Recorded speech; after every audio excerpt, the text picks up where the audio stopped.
আশা করি আপনারা সবাই ভালো আছেন। আমি মানস অধিকারী, অভিনব একাডেমিতে আপনাদেরকে স্বাগত জানাই। আজ আমরা কি করব? আজ আমরা জানবো ইউরোপের ইতিহাসের একটি গুরুত্বপূর্ণ টপিক, সন্ত্রাসের রাজত্ব বা ত্রাসের রাজত্ব বা রেইন অফ টেরর। এখানে দুটো ছবি দিয়েছি, ছবি দুটো দেখুন। সবাই বুঝতেই পারছেন এই দুটোই ছবি গিলোটিন যন্ত্রের। এই যন্ত্রের নিচের দিকে একটা পাটাতন থাকে। এই পাটাতনের উপরে এখানে একজন মানুষকে শুইয়ে দেওয়া হয়। এটা হলো মানুষের মাথা। উপরের দিকে এটা হলো একটা ধারালো ভারী পা। এই ধারালো ভারী পাতটা সোজাসুজি ভাবে নিচে নেমে আসে এবং নিচে শোয়ানো মানুষটির মাথা ধর থেকে এক নিমেষেই আলাদা হয়। তখন এই মানুষটি কেটে ফেলা মাথাটা নিয়ে এখানে সমবেত সবাইকে দেখায় আর বলে যে, এই দেখুন, এই হলো আমাদের শত্রু, যাকে আমরা মৃত্যুদণ্ড দিচ্ছি। এখানে সমবেত জনতা সবাই এই কেটে নেওয়া মাথাটি দেখে খুশিতে উদ্বেলিত হয়। কম সময়ে যন্ত্রণাহীন মৃত্যু কার্যকর করার জন্য এই ভয়ঙ্কর যন্ত্রটি ব্যবহার করা হতো। এই যন্ত্রটি কে আবিষ্কার করেন? না কপিল শর্মা শোয়ের ডক্টর গুলাটি, না মোটেও না, ডক্টর গুলাটি না।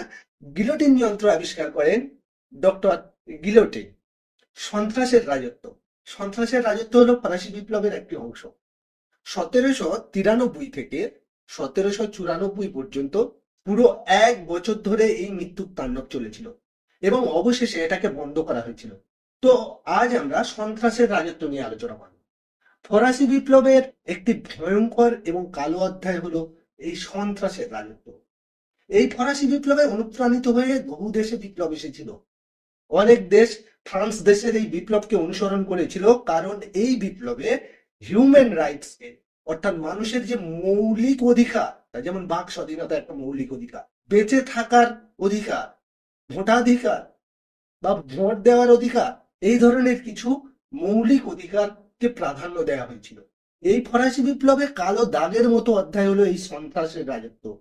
ফরাসি বিপ্লব শুরু হয়েছিল কবে? না 1789 সালে। 1789 সালে ফরাসি বিপ্লব শুরু হয়েছিল। ফরাসি বিপ্লবের সূচনা কার মাধ্যমে হয়েছিল? ফরাসি বিপ্লবের সূচনা হয়েছিল বাস্তিল দুর্গের পতনের মাধ্যমে।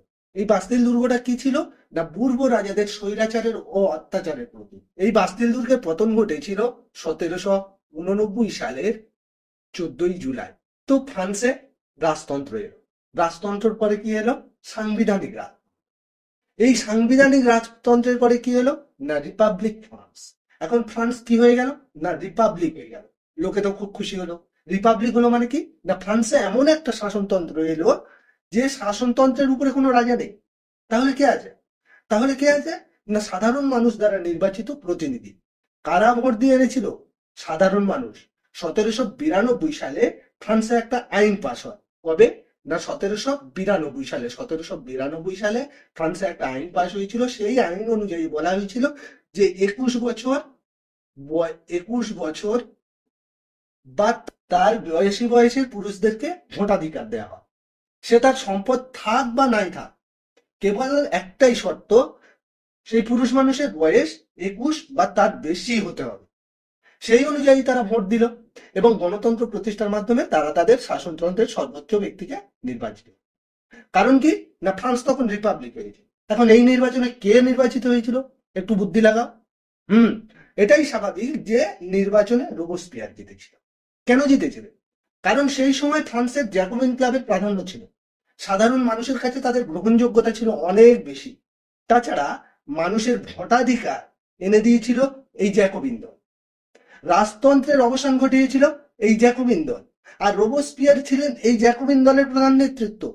তাই মানুষ রোবসপিয়ারকে সমর্থন করে ভোট দেবে, এটা স্বাভাবিক ছিল। ফ্রান্স রিপাবলিক হলো এবং রোবসপিয়ার ফ্রান্সের এক প্রকার চিফ এক্সিকিউটিভ পদে আসীন হলেন। অর্থাৎ রোবসপিয়ার ফ্রান্সের শাসনতন্ত্রের সর্বোচ্চ পদে আসীন।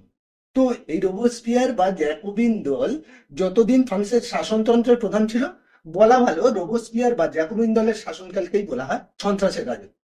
কেন বলা হয় সন্ত্রাসের রাজত্ব? এটা হলো প্রথম প্রশ্ন। কি হয়েছিল এই সন্ত্রাসের রাজত্বে? এটা হলো দ্বিতীয় প্রশ্ন। আর আপনার মনে যে প্রশ্নটা আসছে বা আসবে, সেটা হলো তৃতীয় প্রশ্ন। তো আমরা আজ এই সব প্রশ্নের উত্তরগুলো জানার চেষ্টা করব। চলুন একটু ফরাসি বিপ্লবের পটভূমিটা জেনে নিই। ভারতবর্ষের ইতিহাসে মানুষের মধ্যে 4টি বর্ণ ছিল, সেটা আমরা সবাই জানি। সবার উপরে কি ছিল? না সবার উপরে ছিল ব্রাহ্মণ, তারপরে ছিল ক্ষত্রিয়, তারপরে ছিল বৈশ্য এবং শেষে ছিল শূদ্র। শুধু আমাদের দেশে নয়, সমস্ত দেশের মানুষের মধ্যে এই ধরনের ডিভিশন ছিল। স্বাভাবিকভাবে ফ্রান্সেও এই ধরনের ডিভিশন ছিল। ফ্রান্সে সবার উপরে ছিল কে না রাজা। এই রাজাকে ফ্রান্সের মানুষজন ভগবান বলে মনে করতো। ফ্রান্সের প্রায় সমস্ত রাজাই নিজেকে ভগবান বলে মনে করতো এবং মানুষকে বলতো আমি তোমাদের ভগবান এবং আমাকে তোমরা ভগবান হিসেবে মেনে চলো, এবং তা মেনে নিতে বাধ্যও করতো। রাজা মানুষজনের কাছে এমন স্পিচ দিত, সেই স্পিচ শুনে মানুষ রাজাকে ভগবান মনে করত। তা রাজা যদি ভগবান হবে তাহলে ফরাসি বিপ্লব হয়েছিল কেন? তার কারণটা কি না মানুষের উপর অত্যাচার করা হয়েছিল। এখন দেখুন, মানুষের অত্যাচার সহ্য করার একটা সীমা থাকে। আপনি যখন সেই সীমার থেকে মানুষকে বেশি অত্যাচার করবেন, তখন মানুষ কিন্তু আপনার বিরুদ্ধে কথা বলতে শুরু করবে, আপনার বিরুদ্ধে বিদ্রোহী মনোভাবাপন্ন হয়ে উঠবে। ফরাসি বিপ্লবে ঠিক এমনটাই ঘটেছে। রাজাকে বাদ দিয়ে ফ্রান্সের মানুষ আরো তিনটে শ্রেণীতে বিভক্ত ছিল। সবার উপরে ছিলেন রাজা বা মহারাজা, যিনি নিজেকে ভগবান বলে মনে করতেন। জনসাধারণের জন্য যার মনে কোনো চিন্তা ভাবনা ছিল না, মানুষ মরুক বা বাঁচুক তাতে তার কিচ্ছুটি এসে যেত না। লুই 14, লুই 15, লুই 16 সবাই একই চিন্তা ভাবনার মানুষ ছিলেন। এই লুই 16 সময় ফরাসি বিপ্লব ঘটেছিল। লুই 16 ছিলেন আরামপ্রিয়, ভোগবিলাসী এবং অলস প্রকৃতির মানুষ। ইনি ভার্সাইতে বিশাল একটা রাজপ্রাসাদে সপরিবারে থাকতেন, মহল থেকে বাইরেও বেরোতেন না। আসলে ইনি সাধারণ মানুষের অবস্থা দেখতেই চাইতেন না। তো এখন প্রশ্ন হলো, এনার খরচ করার জন্য টাকা পয়সা কোথা থেকে আসে? যাই হোক, একটু পরে আসছে সেটা। তো ফ্রান্সের যে সমাজ ছিল, সেই সমাজ ব্যবস্থা সবার উপরে কে ছিল না রাজা। তারপরে কে ছিল না প্রথম এস্টেট। এই প্রথম এস্টেট কারা ছিল? এতে সেই সব লোক থাকতো যারা কোনো চার্চের সদস্য, চার্চের ধর্মপ্রাণ ব্যক্তি বা চার্চের ধর্মযাজক বা পাদ্রী বা প্রিস্ট। প্রথম এস্টেটের পর সেকেন্ড এস্টেট। এই সেকেন্ড এস্টেটে কারা থাকতো না জমিদার শ্রেণীর লোকজন। সবার শেষে ছিল তৃতীয় এস্টেট। এই তৃতীয় এস্টেট কারা ছিল না আমজন, সাধারণ মানুষ। আমার আপনার মতো নিম্নবিত্ত লোক ছিল এই তৃতীয় এস্টেট। কিষান, মজদুর, এই তৃতীয় এস্টেট। তৃতীয় এস্টেটের মানুষজনের সংখ্যা ছিল মোট জনসংখ্যার 80 থেকে 90%। বাকি প্রথম ও দ্বিতীয় এস্টেটের লোকজন ছিল মাইনরিটি, কারণ এদের জনসংখ্যা ছিল মোট জনসংখ্যার 10 থেকে 20%। তো একটু আগে বলছিলাম যে রাজা ওই যে বিশাল প্রাসাদে থাকতো, তার খরচ জোগাড় হতো, কারণ তো তিনি তো বাইরে বেরোতেন না, মহলের বাইরে বেরোতেন। তো রাজার খরচ করার জন্য টাকা পয়সার যে প্রয়োজন হতো, তার উৎস কি ছিল? রাজার অর্থনৈতিক উৎস কি ছিল? উৎস ছিল জনগণের দেওয়া ট্যাক্স বা কর। এখন কর বা ট্যাক্স কে দিত না রাজার রাজত্বে যারা বসবাস করত, অর্থাৎ নিয়ম অনুযায়ী প্রথম, দ্বিতীয় এবং তৃতীয় শ্রেণীর মানুষজনকে রাজাকে কর বা ট্যাক্স দেওয়ার কথা। কিন্তু এখানে কি হলো না প্রথম যে দুটো স্টেট বা ক্লাস ছিল, তারা রাজাকে কোনো ট্যাক্সই দিতে হতো না। বা কেয়া বাত হ্যাঁ, কেয়া বাত হ্যাঁ, বহুত বাড়িয়া, বহুত বাড়িয়া। রাজা সমস্ত ট্যাক্স বা কর আদায় করতেন কেবলমাত্র তৃতীয় স্টেটের মানুষজনের থেকে, আম জনতার থেকে রাজা কর আদায় করতেন। নিম্নবিত্ত লোকের কাছ দিয়ে রাজা কর আদায় করতেন। আবার এই কর আদায় করার ব্যাপারটা আবার অত্যন্ত ভয়ানক ছিল। কর আদায়ের ক্ষেত্রে কোনো আমজনতা যদি মারাও যেত, তাতেও কিছু এসে যেত না। তখনকার দিনের এই তৃতীয় শ্রেণী অর্থাৎ থার্ড স্টেটের লোকজনের মানুষের গড় আয়ু কত ছিল জানেন? মাত্র 20 বছর। ভাবা যায়? আপনি ভাবুন, এখনকার দিনে ভারতে মানুষের গড় আয়ু কত না 70 বছর। অতীতে আরো বেশি ছিল। সেই সময়ে ফ্রান্সের আম জনতা অর্থাৎ সাধারণ মানুষের গড় আয়ু ছিল মাত্র 20 বছর। স্রেফ ওর স্রেফ কর আদায়ের অত্যাচারের জন্য মানুষের গড় আয়ু এতটাই কমে এসেছে। ভাবা যায়? তাহলে বোঝাই যাচ্ছে এই তৃতীয় শ্রেণীর লোকজন কতটা অত্যাচারিত হয়েছিল। এই অত্যাচারের বিরুদ্ধে তাদের মনের ভিতরে যে ক্ষোভ জমা হচ্ছিল, তা 1789 সালে বিপ্লবের আগুনের ছেটায় রূপান্তরিত হয়ে বেরিয়ে আসে। 1789-তে লোকজন রাজার অত্যাচারে অত্যাচারিত হয়ে ঠিক করলো, না আর নয়, এবার আমাদেরকে উঠে দাঁড়াতে হবে, প্রতিবাদ করতে হবে। আমাদের পিঠ দেয়ালে ঠেকে গেছে। এখন কোনো রাজা বা মহারাজার কথা বা কোনো ভগবানের কথা হবে না, এখন কথা হবে কেবলমাত্র আমাদের এই আম জনতা, সাধারণ মানুষের। যাই হোক, অনেক শিবের গীত গাইলাম। ওই যে বলে না ধানমান্তে শিবের গীত। কিছুদিন আগে আমার এক স্টুডেন্ট, আপনাদেরই মতো, যে অনলাইনে আমার ক্লাস দেখে আমাকে ফোন করে বললো, স্যার আপনার প্রতিটা ক্লাসের শিবের গীত শুনতে খুব ভালো লাগে। ব্যাপারটা প্রথমে আমার হজম হয়নি। তারপর ওই বুঝিয়ে বললো আলোচ্য টপিকের বাইরে যেগুলো বলি সেগুলো নাকি খুব ইনফরমেটিভ। যাই হোক, অনেক ধান ভাঙতে শিবের গীত হলো, এবার মূল টপিকে আসি। সন্ত্রাসের রাজত্বের কারণ দেখতে গেলে আমাদের ফ্রান্সের ইতিহাসের বেশ কিছুটা পিছনের দিকে যেতে হবে। আমি এর আগে কয়েকটা ক্লাসে বলেছিলাম যে ইউরোপের মধ্যে দুটো দেশ শক্তিশালী ছিল, একটা হলো ফ্রান্স ও অপরটা হলো ইউকে বা ব্রিটিশ। দুটো শক্তিধর দেশ, এরা বিভিন্ন দেশের সাম্রাজ্য স্থাপন করেছে। তো এই দুটো দেশের মধ্যে সব থেকে বেশি শক্তিধর কে, এই বিচারে দুই দেশের মধ্যে সবসময় যুদ্ধ বিবাদ লেগে থাকতো। বেশিরভাগ সময় ফ্রান্স হেরে যেত। এই হেরে যাওয়ার কারণ, ফ্রান্স যে হেরে যেত বেশিরভাগ সময়, তার কারণ কি? এই কারণ আমি আগের ভিডিওতে উল্লেখ করেছিলাম, তার এখন উত্থাপন করছি না। এমনিতে এই ভিডিওটা করতে অনেক সময় নেবে, সময়টাকে আরো দীর্ঘায়িত করতে চাইছিলাম। আপনাদের যদি দরকার হয় তাহলে জ্যাকোবিন দল নামক ক্লাসের লিঙ্ক আমি ডেসক্রিপশন বক্সে দিয়ে দিচ্ছি, ওখান থেকে দেখে নিতে পারেন। যাই হোক, ফ্রান্স আর ব্রিটিশ পৃথিবীর যে প্রান্তেই থাকুক না কেন মুখোমুখি হলে যুদ্ধ পারত। যেমন আমাদের ভারতবর্ষেও ফ্রান্স ও ব্রিটিশদের একটা যুদ্ধ হয়েছিল, যে যুদ্ধে ফ্রান্স পরাজিত হয়ে ভারত ত্যাগ করে। এখন আপনাদের কাছে আমার একটা প্রশ্ন, যে প্রশ্নের উত্তরটা আপনারা এই ভিডিওর কমেন্ট বক্সে দেবেন। ওই যুদ্ধটির নাম কি ছিল যে যুদ্ধে ফ্রান্স ব্রিটিশদের কাছে পরাজিত হয়ে চিরতরে ভারত থেকে বিদায় নিয়েছিল? যাই হোক, ফ্রান্স ও ব্রিটিশদের মধ্যে একটা খুব বড় যুদ্ধ হয়েছিল, যেটি সপ্তবর্ষের যুদ্ধ নামে পরিচিত। এই সপ্তবর্ষের যুদ্ধ আবার ওয়ার্ল্ড ওয়ার জিরো নামেও পরিচিত। এই যুদ্ধটি হয়েছিল 1756 থেকে 1763 পর্যন্ত, দীর্ঘ 60 বছর ধরে এই যুদ্ধটি হয়েছিল। যেহেতু 60 বছর ধরে হয়েছিল তাই এর নাম সপ্তবর্ষের। এই যুদ্ধে যথারীতি ফ্রান্স হেরে যায়। এখন ফ্রান্স হেরে গিয়ে কি চুপচাপ বসে থাকবো? তার মনের মধ্যে তো একটা রাগ আছে। তো সপ্তবর্ষের যুদ্ধে ফ্রান্স হেরে গিয়ে বদলা নেওয়ার জন্য মুখিয়ে থাকলো বা উদ্গ্রীব হয়ে, তো কি করলো ফ্রান্স? না, আমেরিকার স্বাধীনতা আন্দোলনে ফ্রান্স আমেরিকাকে সমর্থন করলো। আমেরিকায় তখন ব্রিটিশদের সাম্রাজ্যবাদ চলছিল। এই সাম্রাজ্যবাদের বিরুদ্ধে স্বাধীনতা পাওয়ার জন্য আমেরিকা ব্রিটিশদের বিরুদ্ধে যুদ্ধ ঘোষণা করলে ফ্রান্স কি করলো? দাঁড়া বেটা ব্রিটিশ, তোরা আমাকে সপ্তবর্ষের যুদ্ধে হারিয়েছিলিস না, আমি এখন আমেরিকার এই যে যুদ্ধ ঘোষণা করেছে তোদের বিরুদ্ধে, আমি এখন আমেরিকাকে সাপোর্ট করবো। তো আমেরিকাকে সমর্থন করলো, আমেরিকার যুদ্ধে জয়লাভ করলো, স্বাধীনতাও পেল। কিন্তু ফ্রান্স কি পেল? বলে না, নিজের নাক কেটে পরের যাত্রা ভঙ্গ করা, ব্যাপারটা সেই রকমই করলো। আমেরিকার স্বাধীনতার যুদ্ধে ফ্রান্স সাহায্য করে ব্রিটিশদেরকে আমেরিকা থেকে তো সরিয়ে দিল, কিন্তু ফ্রান্সের লাভের লাভ কিছুই হলো না, বরং ফ্রান্সের অনেক ক্ষতি হলো, আর্থিক ক্ষতি হলো। এই আর্থিক ক্ষতির পরিমাণ এতটাই বেশি ছিল যে স্টেট জেনারেল বৈঠক ডাকতে হলো। এই স্টেট জেনারেলের বৈঠক কখন ডাকা হতো? না, আপাতকালীন জরুরি প্রয়োজনে। তো 1789 সালে এই যে আমেরিকার স্বাধীনতা যুদ্ধে ফ্রান্স সাহায্য করার ফলে অর্থনৈতিক অবস্থা এতটাই তলানিতে এসে থাকে যে স্টেট জেনারেলের বৈঠক ডাকাটা জরুরি হয়। এই স্টেট জেনারেলের বৈঠকে 3টে শ্রেণী, অর্থাৎ প্রথম, দ্বিতীয় এবং তৃতীয় শ্রেণীর লোকজন যোগদান করে। তো বৈঠকে কি ঠিক হলো? বৈঠকে ঠিক হলো যে না, অর্থনৈতিক ক্ষতির পরিমাণ অনেক বেশি, এই ক্ষতি সামলানোর জন্য কি করা দরকার? ট্যাক্স বাড়ানো দরকার। ট্যাক্স বাড়িয়ে দাও, ট্যাক্স বাড়িয়ে দাও। তো ট্যাক্স, এই ট্যাক্স কে দেবে? না, প্রথম ও দ্বিতীয় শ্রেণী তো ট্যাক্স দিত না, তাহলে ট্যাক্স কে দেবে? তৃতীয় শ্রেণীর লোকজন, আম জনতা, সাধারণ মানুষ, নিম্নবিত্ত মানুষ, তারা দেবে ট্যাক্স। একে তো আগের ট্যাক্সের পরিমাণ অনেক বেশি ছিল, তার উপরে এই অতিরিক্ত ট্যাক্স, তো তৃতীয় শ্রেণীর মানুষজনকে এই অত্যাচার সহ্য করে নেবে? এই সময় স্টেট জেনারেলের অধিবেশনে উপস্থিত লোকজনের মধ্যে তৃতীয় শ্রেণীর লোকজনের উপস্থিতির সংখ্যা কিন্তু অনেক বেশি ছিল।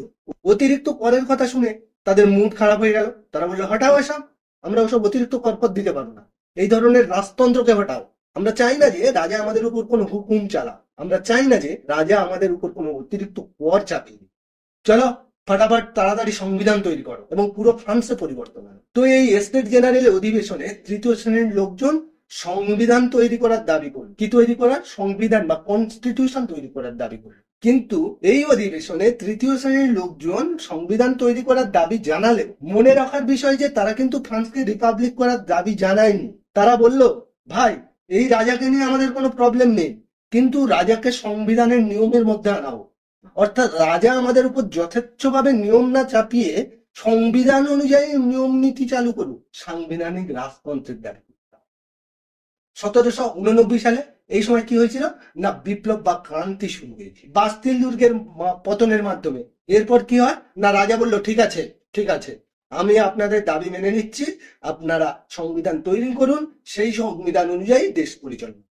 1791, 1791 কি হলো না, ফ্রান্সের জন্য একটা সংবিধান তৈরি করা হলো, কিন্তু সংবিধানকে কার্যকর করা হলো।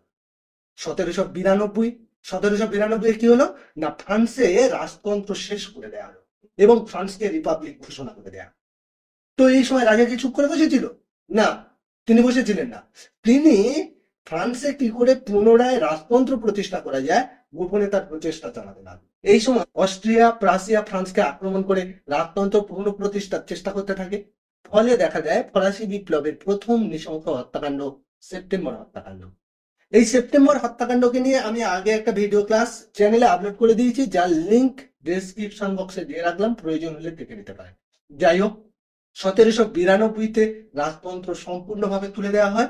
এই সময় ফ্রান্সের শাসনতন্ত্রের সর্বোচ্চ পদে একজন নির্বাচিত প্রধানকে রাখা হলো নির্বাচনের মাধ্যমে। 1793-তে কি হলো না, এই সময় ফ্রান্স তো রিপাবলিক হয়ে গেছে, রাজতন্ত্র পুরোপুরি নিশ্চিহ্ন, তাহলে রাজাকে রেখে রাখিলা।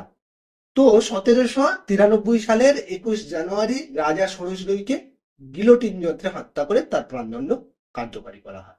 রাজা মারা গেলেন, রাজা ষোড়শী মারা গেলেন, রাজতন্ত্র নেই, ফ্রান্স রিপাবলিক হয়ে গেছে। তো এই ষোড়শীর মৃত্যুর পর ফ্রান্সের অবস্থা আরো খারাপ হয়ে গেল। কি হলো, লোকজন দুটো গ্রুপে ভাগ হয়ে গেল। একটা গ্রুপ ছিল জ্যাকোবিন দল, এরা অত্যন্ত উগ্রপন্থী ছিল এবং এরা তৃতীয় সম্প্রদায়ের মানুষের কাছে বেশি গ্রহণযোগ্য ছিল। আর অপরটি ছিল জিরোন্ডিন দল।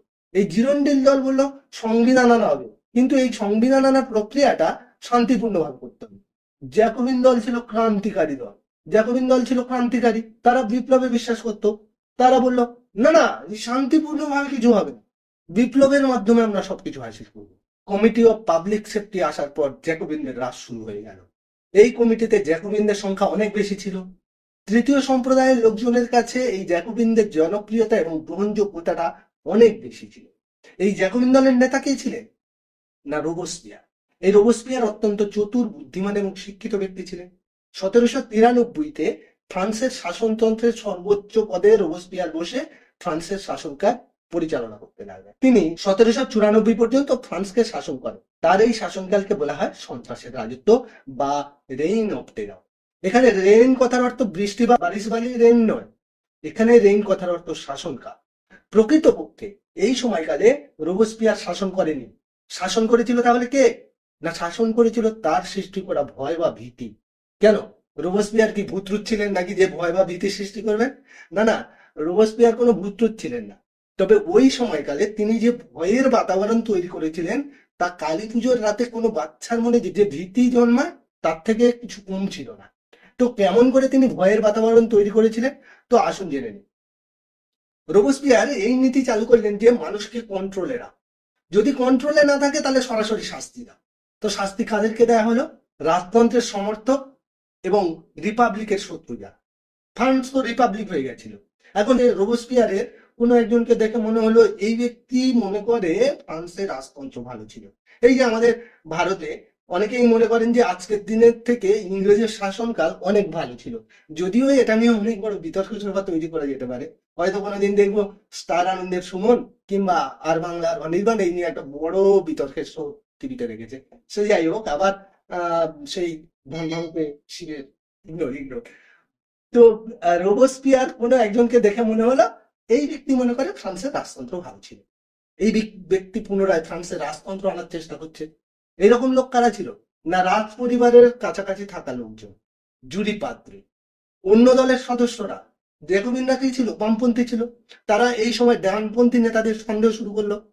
নিজের দলের সেই সব লোক যারা রোবসপিয়ারের সাথে সহমত ছিলেন না, তো এই সব লোকজনকে রোবসপিয়ার সর্বদাই কি করতো না, সন্দেহের চোখে দেখতো। সেপ্টেম্বর 1793 খ্রিস্টাব্দে ফ্রান্সে সন্দেহের আইন লিপিবদ্ধ হয়। ফ্রান্সের সন্দেহভাজন ব্যক্তিদের গ্রেপ্তারের জন্য 50,000 বিপ্লবী কমিটি গঠিত হয়।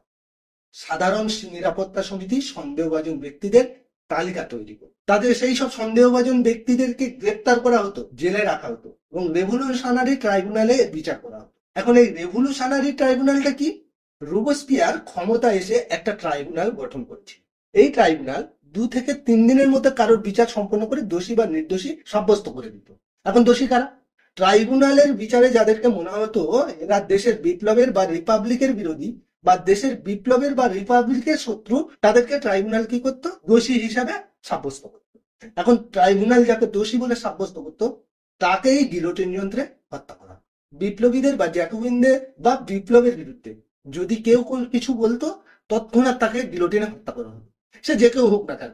যে বিপ্লবের রাজাকে ছাড় দেওয়া হয়নি সেখানে অন্য কেউ ছাড় পাবে সেটা তো কোনোদিন সম্ভব নয়। তাই ফ্রান্সের চারদিকে যেন গণহত্যার দুন্দুবি বেড়ে উঠল। যে ফরাসি বিপ্লব শুরু হয়েছিল হিউম্যান রাইটস, মৌলিক অধিকারের উপর ভিত্তি করে, অর্থাৎ মানুষেরও কিছু মৌলিক অধিকার থাকা দরকার, ভোটাধিকার, খাদ্যের অধিকার, বাসস্থানের অধিকার, বাক স্বাধীনতার অধিকার, সেই সব অধিকারের দাবির উপর ভিত্তি করে যে ফরাসি বিপ্লব হয়েছিল, সেই ফরাসি বিপ্লবের এই এক বছরে সেই হিউম্যান রাইটসকে হরণ করেছিল। এই সময় কোনো বাক স্বাধীনতা ছিল না। বিপ্লবের বিরুদ্ধে বা হত্যাকাণ্ডের বিরুদ্ধে যদি মুখ খোলেন ব্যাস আত্মজ্ঞান আমছে।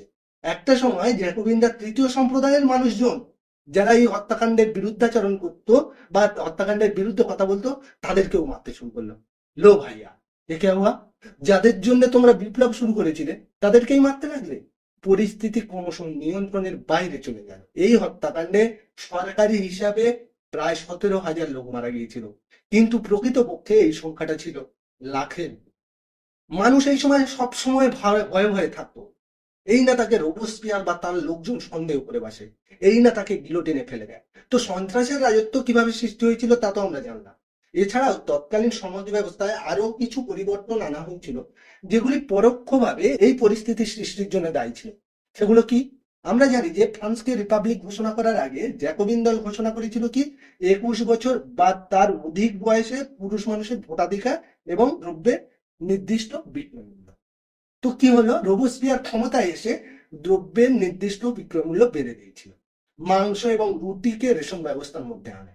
এখন একটু মনে করুন 1792-তে, কবে? 1792-তে 1792-তে আমজনতা যে টুইলারিস প্রাসাদকে আক্রমণ করেছিল তার একমাত্র কারণ কি ছিল? না দ্রব্যমূল্য বৃদ্ধি। তো রোবোস্পিয়ার ক্ষমতায় এসে কি মনে করলেন?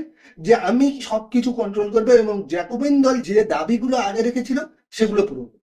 সেজন্য তিনি কি করলেন? না দ্রব্যমূল্য নির্দিষ্ট করে দিলেন। এর ফলে কি হলো? যারা উৎপাদক বা কৃষক তারা বিপদে পড়লেন, কারণ তাদের যে দ্রব্যগুলো উৎপন্ন করতো, তারা যে দ্রব্যগুলো উৎপন্ন করতো সেগুলোকে গাড়িতে করে নিয়ে গিয়ে শহরে বেচতে হতো। কিন্তু গভর্নমেন্ট যেহেতু দ্রব্যের সর্বোচ্চ মূল্য বেঁধে দিয়েছেন, ফলে তার বেশি মূল্যে তারা বিক্রি করতে পারতো না, ফলে তাদের ক্ষতি হতে লাগলো। তাছাড়া গ্রামে ও শহরে একই দ্রব্যের মূল্য একই হলো, ফলে তাদের লোকসান হতে শুরু করলো। এছাড়াও যাদের ফার্ম, মাংস সরবরাহের জন্য যারা ফার্ম তৈরি করেছিল তারা আরো ক্ষতিগ্রস্ত হলো। কারণ কি? না কারণ সরকার রেশনে মাংস দিতে শুরু করেছে, ফলে তাদেরকে সরকারের কাছে কম দামে মাংস বিক্রি করতে হলো। মানুষের কথা বলার ধরনের উপরে বাধ্যবাধকতা আনা হলো। এটা আবার কেমন? না বলা হলো কেউ স্যার বা ম্যাডাম শব্দ ব্যবহার করতে পারবে না, তার পরিবর্তে পুরুষদেরকে বলতে হবে শ্রীতয়েন এবং মহিলাদেরকে বলতে হবে শ্রীতয়িনী। অর্থাৎ এখানে কোনো স্যার বা ম্যাডাম নেই, সবাই রিপাবলিক ফ্রান্সের সিটিজেন। যেমন আমাদের এখানে বলা হয়েছে অভিনন্দনের পরিবর্তে বলতে হবে শুভানন্দ, তেমন আর কি। চার্চের বিল্ডিং গুলো দখল করে নিয়ে সেখানে ব্যারাক বা সরকারি অফিস করা হলো। এটাই ছিল সন্ত্রাসের রাজত্ব, যেটি কেবলমাত্র একজন ব্যক্তির উগ্রপন্থী মনোভাবের জন্য সৃষ্টি হয়েছিল। তিনি হলেন ওয়ান অ্যান্ড অনলি রোবোস্পিয়ার। তো এই সন্ত্রাসের রাজত্বের ফলে কি হলো? দেখুন, মানুষ প্রথম দিকে সহ্য করতেই থাকে, কিন্তু এমন একটা সময় আসে যখন মানুষের সহ্য সীমা অতিক্রম করে যায়। তখন মানুষের মধ্যে জমতে থাকা যে ক্ষোভের আগুন প্রতিবাদের বন্দিতে পরিণত হয়। রোবোস্পিয়ারের স্বৈরাচারিতা এতটাই বৃদ্ধি পেয়েছিল যে নিজের দলের লোকজন তাকে থামতে বলল। কারা থামতে বলল? না যারা তাকে ভোট দিয়েছিল। একটা সময় 1794 সালের জুলাই মাসে কোর্ট কি করলো?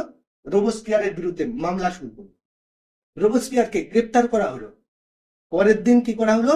না রোবোস্পিয়ারকে গিলোটিন যন্ত্রে হত্যা করা হলো। দেখুন, যিনি লোকজনকে গিলোটিন যন্ত্রে মারার জন্য আদেশ দিয়েছিলেন তাকে সেই একইভাবে গিলোটিন যন্ত্রে হত্যা করা হয়।